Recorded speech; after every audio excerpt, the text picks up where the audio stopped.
Gold trusted gold buyers తాకట్టులో ఉన్న బంగారాన్ని విడిపించి ఈ రోజు ఉన్న మార్కెట్ ధరకే కొనబడును. మరిన్ని వివరాలకు సంప్రదించండి 77107720. జిల్లాలో వివేక్ వెంకటస్వామి మంత్రి గారు పర్యటిస్తున్న పరిస్థితి అయితే మనం ఒకసారి స్టేట్ అంశం ఇప్పుడంతా బర్నింగ్ అవుతున్న పరిస్థితి. రైతుల పండగ ఎందుకు చేసుకుంటున్నారు అంటే అటు హరీష్ రావు మాట్లాడుతున్నారు. అదే జిల్లాకి ఇన్ఛార్జ్ ఉన్న మనతో పాటు మంత్రి వివేక్ గారు ఉన్నారు. సార్ ఎందుకు పండగ రైతుల పండగ చేసుకుంటున్నారు చెప్పాలి అని హరీష్ రావు చెప్తున్న పరిస్థితి. మంత్రిగా ఆ జిల్లా ఇన్ఛార్జ్గా ఏం చెప్తారు? ఇక హరీష్ రావు గారు ఆయన ఆపోజిషన్ రోల్ ఆయన చేస్తున్నాడు. కానీ ఒక విషయం అందరూ కూడా గమనించాలి. కాంగ్రెస్ పార్టీ సత్తాలో వచ్చిన తర్వాత 2 లక్షల రూపాయలు రుణమాఫీ చేస్తామని చెప్పి విదిన్ 6 months రుణమాఫీ చేయడం జరిగింది. రైతులందరూ కూడా సంతోషిస్తున్నారు. 2 లక్షల రూపాయలు రుణమాఫీ చేసినారు. సన్న బియ్యం పండిస్తే 500 రూపాయలు బోనస్ ఇస్తాం. యాక్చువల్లీ మీరు క్యాల్కులేట్ చేసుకుంటే 500 రూపాయల బోనస్ ఒక్కొక్క రైతుకి 10,000 రూపాయల బెనిఫిట్ వచ్చింది.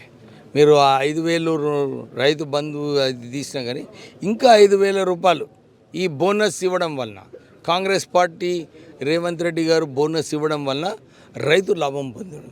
దాంతోపాటు ఇప్పుడు మళ్ళీ ఒక 6,000 రూపాయలు రైతు భరోసా కింద రైతుకి ఇవ్వడం జరిగింది. ఈ మంచి విషయం కాదా?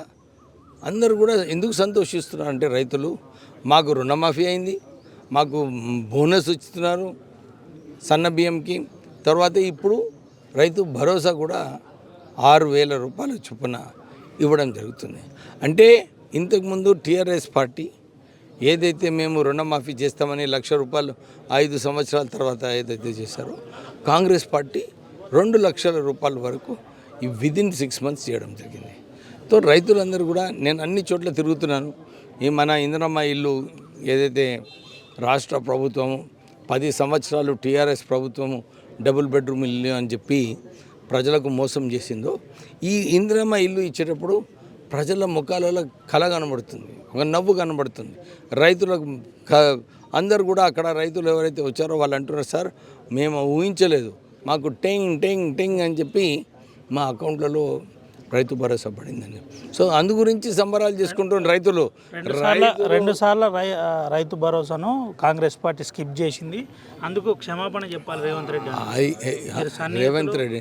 అక్కడ ఆ జిల్లాకి ఇన్ఛార్జ్ దీని మీద గట్టిగా స్పందిస్తారా ఏంటి పరిస్థితి? ఆల్రెడీ ఇప్పుడు చెప్పినా కదా, రైతులకు ఆయననేమో రైతులకు కోటేశ్వరుడు చేస్తానన్నాడు కేసీఆర్. చేసిండా?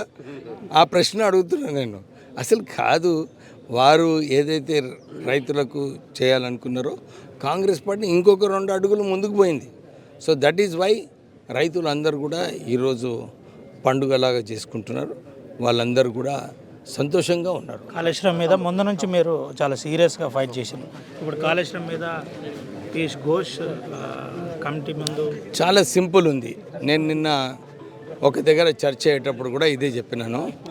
కాళేశ్వరము ఫస్ట్ కాకా వెంకటస్వామి గారు ఉన్నప్పుడు ప్రాణహిత చేవల అని చెప్పి 33,000 కోట్ల రూపాయల ప్రాజెక్టు, దాంట్లో 11,000 ఖర్చు పెట్టినారు. 36,000 కోట్లు కేవలం 24 కోట్లు ఖర్చు పెడితే ఆ ప్రాజెక్ట్ పూర్తిగా అక్కడి నుంచి తీసుకొచ్చి ఇక్కడ కాళేశ్వరంలో పెట్టడం జరిగింది.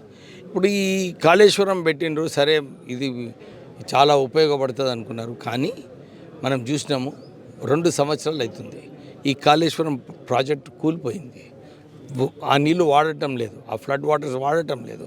కానీ ఆ కాళేశ్వరం ప్రాజెక్ట్ లేనప్పటికీ కూడా ఈ 2 సంవత్సరాలలో మన దగ్గర హయ్యెస్ట్ ప్రొడక్టివిటీ, హయ్యెస్ట్ ఏదైతే ఈల్డ్ వచ్చిందో, హయ్యెస్ట్ ప్రొక్యూర్మెంట్ 70% ఎక్కువ వచ్చింది లాస్ట్ ఇయర్ కన్నా.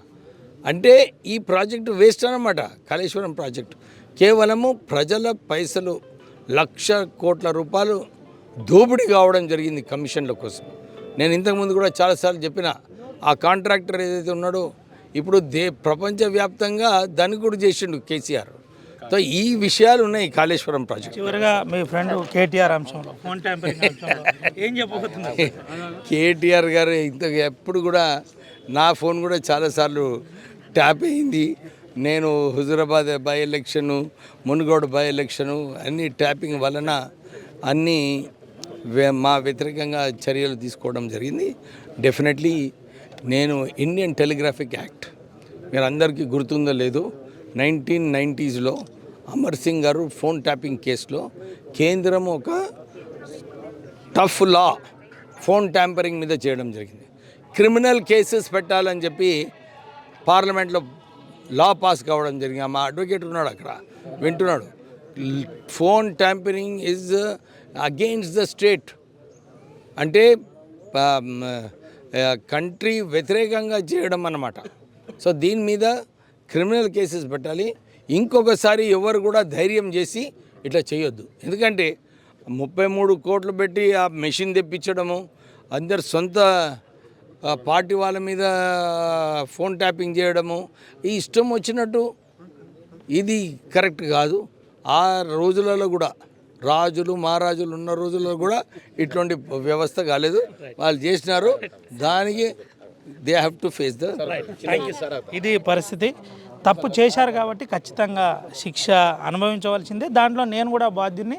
నా ఫోన్ కూడా అప్పుడు ట్యాంపర్ అయిన పరిస్థితి. నేను అప్పుడు మునుగోడు కావచ్చు, అదేవిధంగా ఇటు హుజురాబాద్ ఎలక్షన్ కావచ్చు, ఆ టైంలో చాలా క్రియాశీలకంగా పాత్ర వ్యవహరించిన విషయం అందుకని నా ఫోన్ కూడా ట్యాంపరింగ్ చేశాను. ఇండియన్ టెలిగ్రామ్ యాక్ట్ ప్రకారం చాలా సీరియస్గా దీనిపై చట్టాన్ని రూపొందించారు. దీని కింద ఖచ్చితంగా జైలుకు పంపాలని చెబుతున్న పరిస్థితి. మరోపక్క మాజీ మంత్రి హరీష్ రావు అంశంలో కూడా ఇటు మంత్రి వివేక్ వెంకటస్వామి స్పందిస్తూ ఎందుకు రైతులకు డబ్బులు వస్తే ఓర్చుకోలేకపోతున్నారు, ఎందుకోసమని ఇలాగ మాట్లాడుతున్నారని చెబుతున్న పరిస్థితి. మేము రైతు భరోసా రైతులకు ఇచ్చినాం, అందుకనే పండుగ చేస్తున్నామని చెబుతున్న పరిస్థితి. అటు రైతు రుణమాఫీ కూడా చేసిన ఘనత కాంగ్రెస్ ప్రభుత్వాన్ని. ఇప్పుడు ఇండ్లు కూడా కట్టిస్తున్నాం, ఖచ్చితంగా రానున్న రోజుల్లో 6 గ్యారెంటీలు అమలు చేస్తామని వివేక్ వెంకటస్వామి మంత్రి చెబుతున్న పరిస్థితి. సుమతో రవినాయక్, ఆర్టీవీ, ఆదిలాబాద్ నుండి.